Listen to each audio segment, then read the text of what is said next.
Data. Propagar se entiende como el acto de extender algo de manera masiva y rápida. Generalmente es un verbo relacionado con enfermedades y plagas, ya que los virus y microbios precisamente hacen eso, propagarse a sí mismos en cuestión de minutos. Pero otras cosas que también se propagan pueden ser las ideas, las opiniones y los dogmas. Cuando se trata de estas cosas, entonces ya estamos hablando de propaganda. La propaganda se define como la fase de comunicación intersocial que busca prosélitos o seguidores para una ideología moral, social, política o religiosa. Los mensajes propagandísticos están centrados en la difusión de ideas o la adopción de nuevos hábitos y conductas específicas. Usualmente, para diferenciarla de los simples mensajes publicitarios, se dice que la propaganda no busca lucrar, por lo menos de manera evidente. La propaganda es visualizada por muchos como una sucia herramienta utilizada solo por regímenes totalitarios. Pero en realidad, igual que muchos otros inventos humanos, cuando es bien empleada puede ser útil, como en campañas sociales contra el alcoholismo o a favor de la donación de sangre. Pero también se da el caso en que se abusa de la misma, llegando a niveles de franca manipulación de masas. El gran avance y alcance de los medios de comunicación en la actualidad ha puesto todo tipo de información al alcance de muchos, pero a cambio ha producido también saturación, al punto de que cada día recibimos por lo menos 5 mensajes de propaganda, y muchas veces sin notarlo. Curiosamente, la mejor arma contra la propaganda es la información misma. Y si no lo creen, solo presten mucha atención a lo que escucharán a continuación. Analizar la propaganda es una forma de enfrentarla. Propaganda y control social. La especie humana es social por naturaleza. Sin embargo, muchas veces resulta difícil conciliar conductas y opiniones en una sola opción colectiva. Sea un mal necesario o un bien superfluo, el caso es que entonces hace falta mantener un orden mediante ciertas reglas de conducta que varían de una comunidad a otra. El control social puede ejercerse de muchas maneras, pero esencialmente solo hay 2 tipos de control: coactivo, a través de normas y sanciones, y persuasivo, que es a través del convencimiento. La propaganda entra en este último apartado. Lo que vuelve tan inquietante a la propaganda es que formalmente nunca obliga a nadie a hacer nada contra su voluntad. Sin embargo, es tan persuasiva que puede hacer que la gente asuma nuevos patrones de conducta que en circunstancias racionales nunca haría. Bien dice un principio clave de la propia propaganda: no hay nada más peligroso que una idea, cuando esta es la única que se tiene en la cabeza.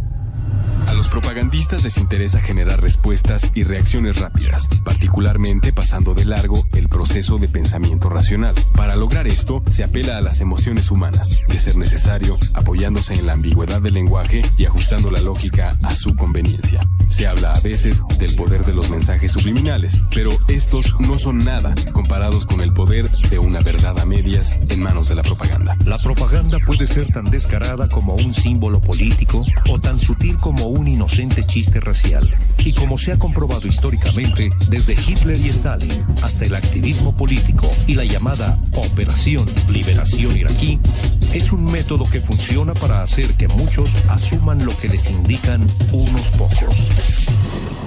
Antecedentes de la propaganda. El término propaganda fue acuñado en 1622 por el Papa Gregorio XV, cuando fundó la Congregación de Propaganda Fide, o Propaganda de la Fe, un comité de cardenales cuya función era supervisar la propagación de la religión católica en regiones aún no colonizadas por los europeos. Sin embargo, la propaganda, tal como se conoce actualmente, no surgiría sino hasta inicios del siglo XX, cuando el periodista Walter Lippmann y el psicólogo Edward Bernays, sobrino de Sigmund Freud, se dedicaron a investigar nuevos métodos de comunicación masiva. Durante la Primera Guerra Mundial, Lippmann y Bernays tuvieron oportunidad de experimentar con sus ideas y técnicas de propaganda cuando fueron contratados por el entonces presidente de Estados Unidos, Woodrow Wilson, para persuadir a la opinión pública de apoyar la guerra a favor de Inglaterra.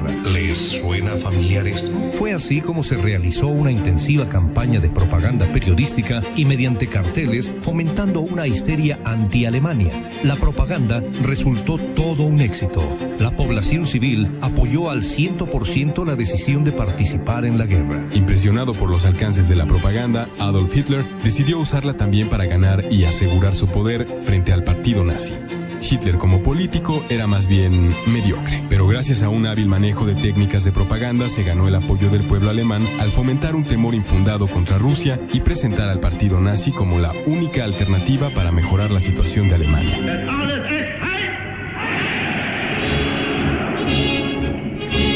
Die große Zeit ist jetzt angebrochen. Deutschland ist nun erwacht. Die Macht haben wir nun in Deutschland gewonnen. Wir müssen uns dieses unerhörten Zwang beugen.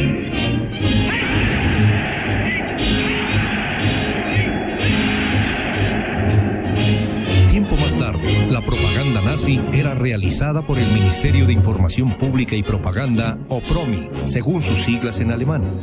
El PROMI estuvo a cargo de Joseph Goebbels, quien controlaba personalmente todo lo que decían periodistas, escritores y artistas en general. Hitler diariamente discutía con Goebbels el modo en que se difundía la información oficial, la cual muchas veces era deliberadamente falsa. Fue así como se inventó la censura y la manipulación de información. El PROMI se especializó en depurar los métodos de propaganda. Se establecieron 4 características principales para la misma. Repetición continua de los mensajes para afianzarse en la conciencia colectiva. Simplicidad para que los mensajes sean captados más rápidamente. Apelación a sentimientos y sensaciones fuertes. Y uso de imágenes y símbolos que refuercen los mensajes. El PROMI también implementó el uso de carteles, canciones populares, radio y películas para transmitir sus mensajes a favor del nazismo y la xenofobia. ¿Les suena familiar? Al estallar la Segunda Guerra Mundial, la propaganda alemana enfatizaba los logros de la denominada raza aria y el humanismo con que los nazis aseguraban tratar a los habitantes de los países que invadían. En contraste, las fuerzas aliadas producían propaganda donde mostraban a los nazis como asesinos cobardes. Tan efectiva fue esta última que hasta la fecha el concepto de nazi sigue siendo considerado así. Mención aparte merece la propaganda estadounidense en caricaturas, películas y cómics. Personajes de entretenimiento como Popeye, Bugs Bunny y el Capitán América aparecieron abiertamente combatiendo nazis y japoneses, no por convicción política, sino por una visión francamente manipulada de buenos contra malos. De manera recíproca, muchos soldados entonces adoptaron a estos personajes como símbolos propios. Debido a este hecho, muchos de estos personajes son considerados por algunos como ejemplos del llamado imperialismo cultural yanqui. Tras la Segunda Guerra Mundial vino la Guerra Fría entre Estados Unidos y la Unión Soviética. Ambos países recurrieron al uso de la propaganda intensiva, recurriendo al uso de simulacros, cine, televisión y radio para influenciar a sus propios ciudadanos y a las naciones tercermundistas. Estados Unidos llegó incluso a crear la Radio Free Europe y Radio Liberty, 2 emisoras manejadas por la CIA que transmitían mensajes de propaganda a varios países del área de los Balcanes. En esa misma época, el Departamento de Defensa de Estados Unidos depuró aún más las técnicas manipulatorias de la propaganda. Se acuñó el término de guerra psicológica, el cual, según las convenciones de la OTAN, se define como el uso planeado de propaganda y otras acciones psicológicas cuyo fin principal es influenciar las opiniones, emociones, actitudes y comportamiento de grupos hostiles de extranjeros de tal forma que apoyen el cumplimiento de objetivos nacionales. La guerra psicológica utiliza muchos métodos y varios de ellos son tan poco éticos que ni la propaganda en tiempos de paz recurre a ellos. Uno de los métodos más utilizados es el llamado manejo de la percepción. Según el glosario del Departamento de Defensa de Estados Unidos, esto consiste en la acción de difundir y o negar información seleccionada dirigida a líderes de opinión y audiencias extranjeras para influenciar sus emociones, motivos y razonamiento objetivo, para así fomentar cursos de acción favorables a quien origina los mensajes. Cabe mencionar que en términos militares, los efectos del terrorismo se reconocen también como guerra psicológica, ya que se recurre a la emoción del temor para difundir, de un modo rápido y efectivo, mensajes propagandistas. Es por ello que usualmente, cada que se da un atentado, no faltan los grupos terroristas que de inmediato se adjudican el crédito para difundir sus propias ideologías. Sin embargo, la propaganda formalmente hablando cuenta con métodos y características particulares. Data.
propaganda recurre a muchos métodos para difundir sus mensajes, pero básicamente estos pueden resumirse como 3 técnicas: juegos de lenguaje, conexiones en falso y recursos especiales. Si acaso identifican una o varias de estas técnicas en un mensaje, manténganse atentos, pues sin duda alguna lo que les están dando es mera propaganda. La técnica de juegos de lenguaje busca aplicar adjetivos y definiciones predeterminadas con la finalidad de vincular a una persona o idea con un símbolo positivo o negativo, en vez de analizar a detalle la información disponible. Un ejemplo de esto es cuando se aplican indiscriminadamente adjetivos con ideas preconcebidas de rechazo, como fascista, comunista, terrorista, pseudoestudiante, radical o tantos otros calificativos usados en discursos y reportes informativos tendenciosos. Aquí entre nos, acuérdense, por ejemplo, de lo sucedido en los medios de comunicación cuando tocaban el tema de la huelga en la Universidad Nacional Autónoma de México.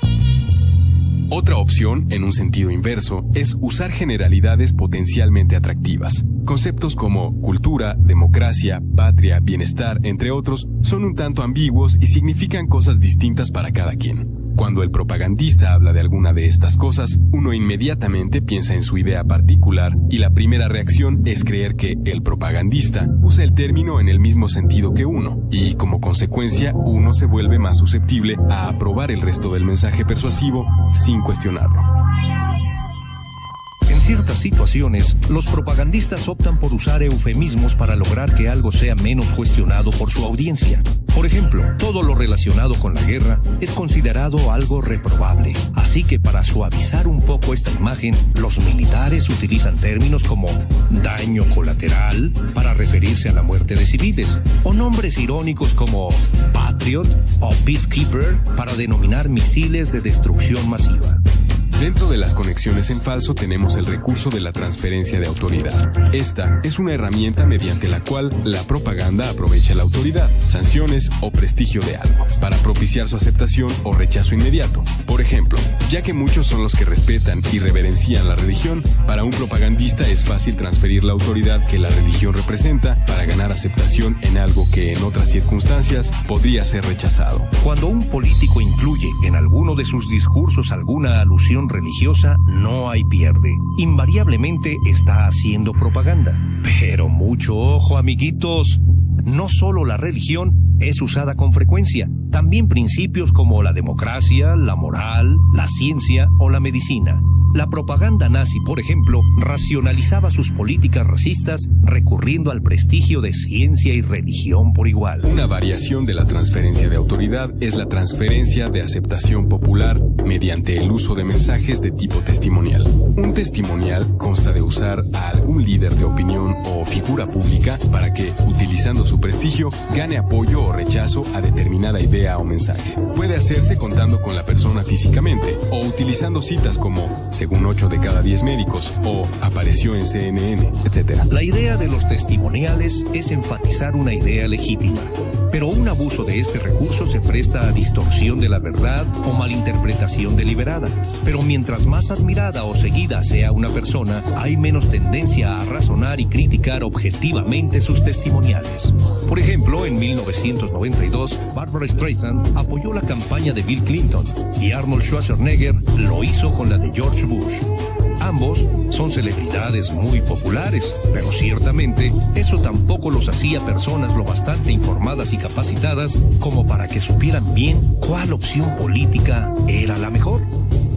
A nivel recursos especiales, una variación del testimonial es la técnica de individuos comunes, mediante la cual se trata de convencer a la audiencia de que quien les dirige el mensaje es solo alguien como ellos. De esta manera se forza un grado de identificación y la resistencia a cuestionar los mensajes disminuye. Este es un recurso muy común entre políticos, los cuales, aunque sean de clase alta, usualmente se anuncian con orígenes como ciudadanos ordinarios de clase media o baja. Otra manera de demostrar ser solo un individuo común es el proselitismo cínicamente llamado baño de pueblo, utilizado principalmente durante tiempos de campaña. Otro recurso especial es el uso del factor miedo. Cuando un propagandista advierte a su audiencia de un posible peligro o desastre en caso de no seguir un curso particular de acción, lo que se utiliza como motivador es el miedo. Esta técnica es muy común entre fascistas y demagogos, pero puede ser usada en modos más sutiles. Por ejemplo, si en un comercial se muestra un aparatoso choque de auto para luego recordar la importancia de usar el cinturón de seguridad, se está usando el factor miedo para inducir a un mensaje de propaganda constructiva. Un detalle importante a notar es que la técnica del miedo resulta muy efectiva en virtud del temor generado. Mientras mayor sea el temor de una persona, más fácilmente aceptará la propaganda sin cuestionar nada. Sin embargo, el miedo no funciona si no se le da a la audiencia una opción de cambiar la situación.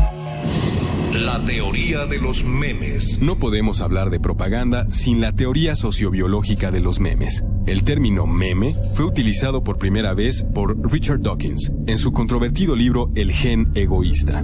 Un meme se supone que es una unidad mínima de evolución cultural, análoga a los genes en términos de evolución biológica. Los memes pueden ser tonadas, ideas, consignas, modas, formas de fabricar vasijas, diseños, valores morales y en sí cualquier cosa susceptible de ser aprendida y pasada de un individuo a otro. Según la teoría de los memes, las culturas evolucionan en forma muy similar a las especies de seres vivos, heredando ideas de una generación a otra. Dichas ideas pueden mejorar o deteriorar la supervivencia de aquellos que las usan y conservan. Al igual que los genes se propagan al saltar de un cuerpo a otro mediante los espermatozoides o los óvulos, los memes se propagan al saltar de un cerebro a otro mediante un proceso de comunicación de ideas. Si un meme se hace popular, puede decirse que se ha propagado exitosamente. Cuando se planta un meme fértil en una mente, lo que hace en realidad es, literalmente, parasitar el cerebro, convirtiéndolo en un simple vehículo de propagación del meme, de la misma forma que un virus puede parasitar el mecanismo genético de una célula anfitriona. Dicho de otra forma, los memes son el equivalente cultural de los virus informáticos, ya que muchas veces contienen dentro de sí las instrucciones de su propia propagación.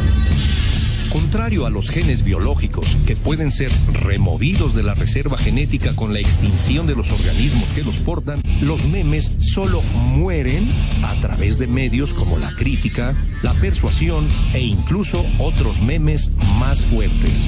Estaríamos entonces hablando de una evolución por selección artificial, pues aquí no sobreviven los más aptos, sino los que más se propagan. Luego entonces, la propaganda juega aquí una función muy importante, perpetuando memes.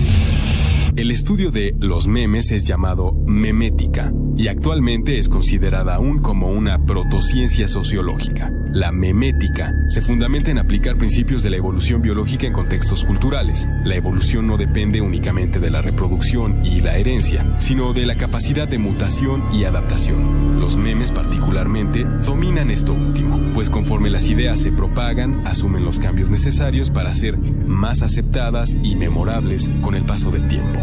Los memes incluyen sus propios recursos de reproducción y propagación, y entre estos están la imitación y la asociación. La imitación se resume como la simple acción de que los individuos asumen ideas y comportamientos por imitación de los demás. Un meme de apoyo o rechazo a la guerra en Irak no necesariamente surgiría por libre albedrío, sino por mero contagio derivado de la necesidad de imitar a alguien, sea por pertenecer al mismo estatus social o desear ser como tal. La asociación de memes se resume como memes que tienden a transmitirse de manera masiva. Por ejemplo, el meme de prosperidad social incluye los memes de poseer un auto propio, acceso a internet, un título, escuchar determinado tipo de música, opinar de cierta manera, etcétera, etcétera, etcétera. Estos recursos adicionales, como se puede notar, se prestan también a su abuso cuando se trata de hacer propaganda, si no de manera consciente, por lo menos a un nivel empírico. La memética plantea que los memes muchas veces actúan como formas de vida independientes, que buscan extenderse, aun si implica destrucción de sus organismos anfitriones. Se ha sugerido que las religiones son memes que se comportan así. De ahí que, en teoría, si muchas religiones han provocado guerras es por la simple razón de que solo son dos memes similares combatiendo por un solo nicho dentro del ecosistema memético. Ciertamente el tema de la propaganda abarca mucho más todavía. A fin de cuentas, ha servido para crear numerosas tesis, y su uso está más difundido de lo que muchos suponen o quieren creer. Pero por ahora ya es suficiente. En todo caso, no olviden que la mejor manera de exponer y resistirse a la propaganda es simplemente detenerse un momento. Pensar bien antes de aceptar como única la primera idea que quieran enjaretarles. Data.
Comentarios, regaños, mensajes que deseen propagar o lo que sea que quieran decir al respecto de lo que ya escucharon, a su disposición está el email warpig@985.com.mx.